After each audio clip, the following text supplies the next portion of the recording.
everybody feels uplifted when you're in the room. The way they carry themselves, the way they speak, sensual, mysterious, je ne sais quoi. Everybody else can feel it when you walk in. That's how powerful feminine energy can be.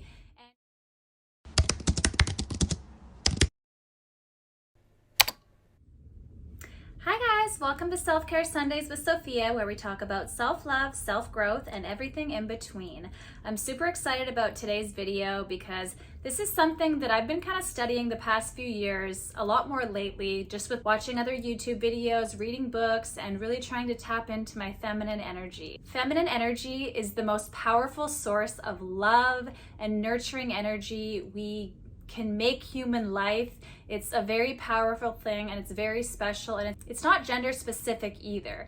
So I'm going to go through and talk to you about the different types of femininity traits and things you can do to tap into that, some books you might want to read, and just my overall opinions on femininity. I'm not a femininity coach. I'm learning myself, so bear with me if I make a few mistakes or something's wrong. A lot of my sources are just from the internet and talking to other women and learning from the women in my life. But yeah, let's get right into it. The most obvious thing when it comes to feminine energy is light feminine energy and dark feminine energy. And right away, I'm just gonna give you an example of each. I don't know if you've seen the show Euphoria, but I love it so much. Cassie's an example of light feminine energy and Maddie's an example of dark feminine energy. The more like seductive, whereas Cassie, the light feminine energy, is more like light, literally just like feminine and light and a little more nurturing. But I would say those are both wounded feminine energy styles. It's just a vague example so we can get into the video a little bit better. I feel like light feminine energy is a little bit more socially accepted. It's kind of what society would think of somebody who is a woman, a lady, very ladylike, whereas dark feminine energy, it's not negative. Just because it's called dark feminine energy doesn't mean it's evil and dark. It's just the more powerful, seductive, creative type of energy that it's really good when it comes to dating because it's a very seductive type of sensual energy.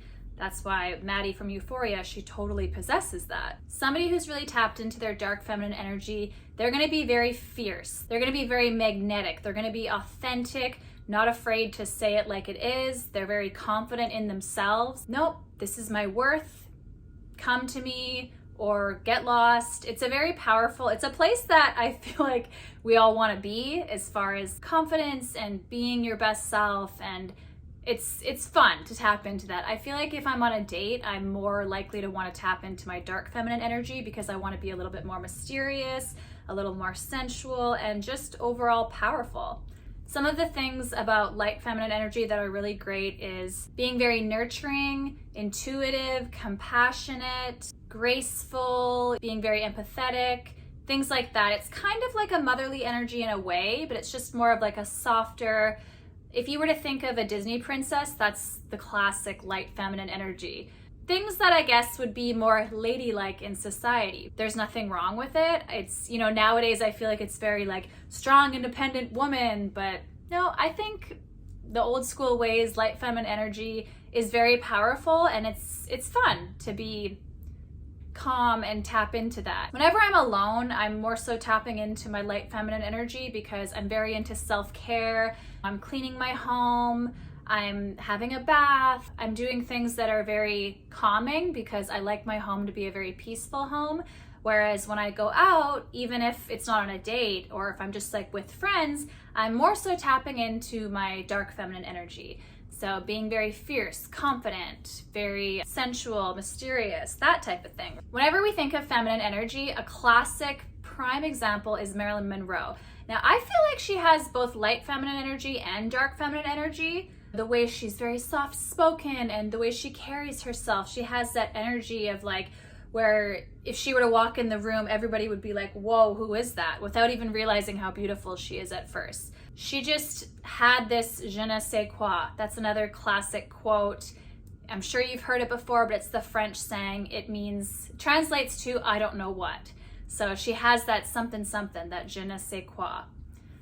And there's ways that Marilyn Monroe can be very seductive and sensual, and those are examples of dark feminine energy. Also, like when you think of femme fatale, that's very dark feminine energy. having boundaries, listening to your body, and just being your most confident self. Everybody taps into their feminine and their masculine energy, whether they're female or male, but there's obviously, women are generally more feminine than there are masculine traits, and you kind of need to balance the two. So one thing that I learned over the years is I had very, very masculine qualities, in the sense that I grew up, I was in survival mode, I had to be independent, and I didn't realize for so many years that probably repelled certain men because they didn't feel like a man around me, because I was just being too independent, maybe a little aggressive, maybe taking too much control. I wasn't willing to go with the flow and receive.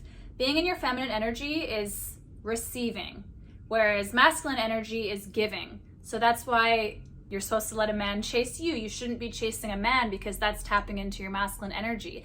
And that's a turnoff for men, because they want to feel like the man. They see the prize, they want to go chase it, they want to go conquer it.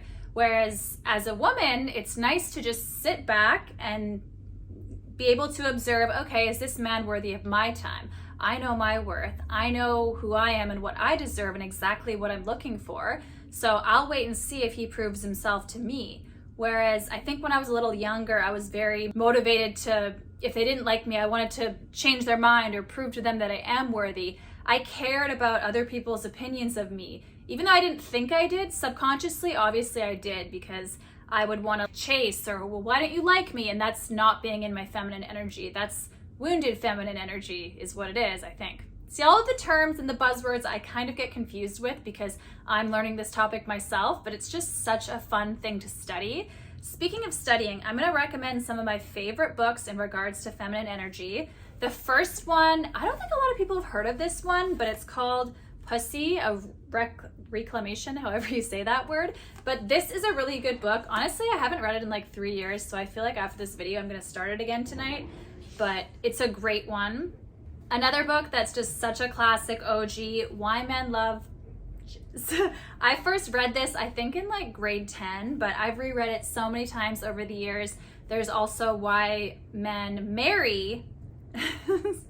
But it has just really good tips, and it really inspires you to be confident and know your worth. So I love these books. It's a really easy read too. Big letters, goes by fast. So this next book it's about the seduction styles, the art of seduction. They say there are, I think, 7 seduction styles. I might be wrong. This is a really good book, just learning about the different ways. It's honestly, it's a YouTube video in itself that I could go into, because there's just so much information in this book.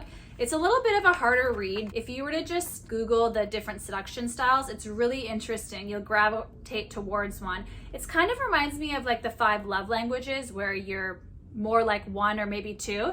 This book has ideas like that. There's different ways, seduction styles. Something that is the ultimate feminine energy to me is being in your body and being very grounded.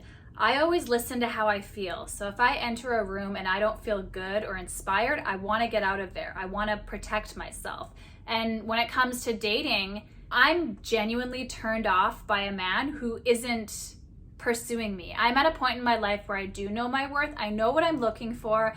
I'm not interested in somebody who just wants to do something casual and just give me half their time. I know that I deserve all or nothing. So for me, I just check out immediately, because it's actually a turnoff. I never thought I would see the day where I'd be turned off by somebody not wanting me, but I'm immediately like, all right, see ya, just not what I'm looking for. So kind of when it comes to dating, just listening to how you feel, your intuition always knows. It's funny because they always say with dating, there might be little subtle red flags that you ignore in the beginning of the relationship, but then when you start dating, those initial red flags end up being the reason you break up. I only want to feel pursued now. I want to feel that I'm the most beautiful woman in the world, and I want to feel like my man only has eyes on me. So that's exactly what I'm looking for. If he's not fully pursuing me, I'm not interested, because I'm actually very happy with my life. I don't mind being single right now. I'm in a very transformative period in my life, and I feel like I'm just up leveling so much that if it doesn't serve me, I'm out. I feel like there's also kind of like a fine line when it comes to letting the man fully pursue you. Obviously, you have to maybe, you know, make eye contact or do something, because sometimes men, they don't know how to approach you. So for example, I actually did that today. So I have this gym crush at this new gym that I work out, and we're on the same schedule. I keep running into him. And today we make eye contact, so I threw him a little smile. I don't think I'll do anything more because who knows, maybe he's married or has a girlfriend, but I'll leave it up to him. I'm not gonna stare at him or try and talk to him. I'm just gonna go there and do what I went there to do, is work out. And if he does come to me, that's great. I put it out there, I think he's cute, and if he comes, great. If not, I'm really not interested. I'm just at a point where I want to feel so pursued. I want all of the bare minimum things that nowadays we glorify them, like having our doors opened, having flowers. That to me is the bare minimum. It's not very common, but I don't really care. I don't believe in settling. So unless I feel like I'm in my feminine energy and I'm with a true man, I'm not interested, because there's kind of a balance of everything in life. Sometimes the man can be more in their feminine and the woman is more in their masculine energy. And I think sometimes that works out. It's kind of tricky. I can't think of somebody, to be honest, that works for, but everybody has certain traits of the two. And yeah, I've just been working on being in my feminine energy so that I can attract an alpha male. I want somebody who's very confident and is a true man. And that's what I'm looking for to balance out. So there's other little fun things you can do to tap into your feminine energy. Something as simple as, let's say you are going out for errands that day, put on some makeup. Do your hair extra nice, do your makeup, and even just for yourself, not for the sake of like meeting somebody or running into somebody, but just so that you feel beautiful in your skin. Wearing something nice, putting on jewelry, that's very feminine. Always having your nails done. Another fun thing is wearing lingerie under your clothing, even if it's just you're wearing comfy clothes. Just being in that feeling of wearing sexy lingerie for yourself is a very fun thing to do. I used to do that. I'd be like, oh, I gotta save this lingerie. For what? I always wear fun lingerie now because it feels good and it's comfortable and it looks good. Things like having a bath and self-care is a very, very feminine thing to do. Lighting candles, doing your journaling, checking in with yourself, being very grounded. I believe that true feminine energy is the most nurturing, grounded energy out there. It's being very aware of your body and being creative and intuitive, and whereas masculine is more like go-getter, hustle, fight, pursue, brainstorming, fixing things, whereas women are very healing. We have the power to heal everything. We are the energy source of life. We are truly like the plug, like not even just physically, but I feel like if you make a home loving, a man will come home and recharge, and you give them life, you give them energy. Same with your kids or everybody around you. You should have such a loving energy that everybody feels uplifted when you're in the room. Having such a positive energy where everybody else can feel it when you walk in. That's how powerful feminine energy can be. And you don't even have to be admired just by men. It's even other women might be like, wow, she's so lovely.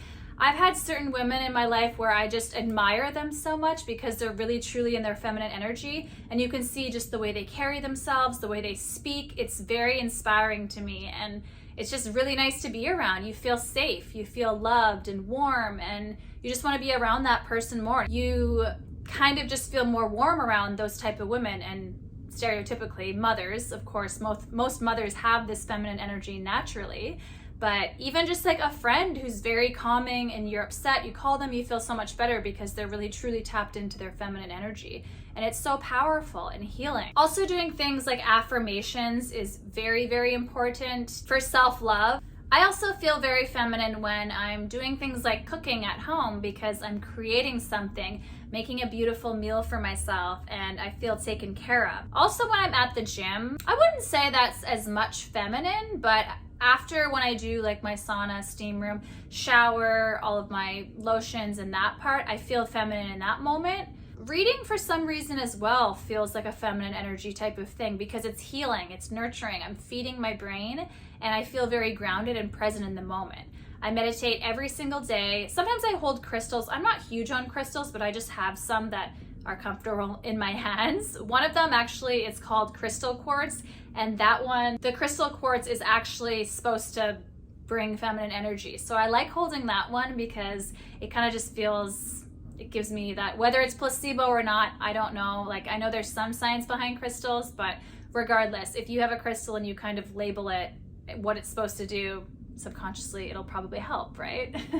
There's so many things to talk about with feminine energy. I feel like it's an endless topic. It's really fun. I hope you loved today's video. Don't forget to like and subscribe, and you can find me on all my social medias at Sophia Pearson. We'll see you guys next time on Self-Care Sundays with Sophia. Bye.